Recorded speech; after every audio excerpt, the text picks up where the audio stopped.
How to find the QR code on your Ring Floodlight camera. So the QR code on this device is usually on the back of the camera body or sometimes on the bottom or underside sticker. Ring setup guide does say the QR code is going to be found there or pretty much under the device as we mentioned.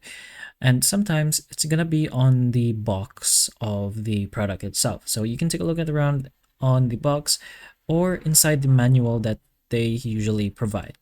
But anyways, you can go ahead and open the Ring app and start set up a device, choose security cams or your floodlight cam model, and when it's asked to scan the QR code, check the back or bottom of the camera.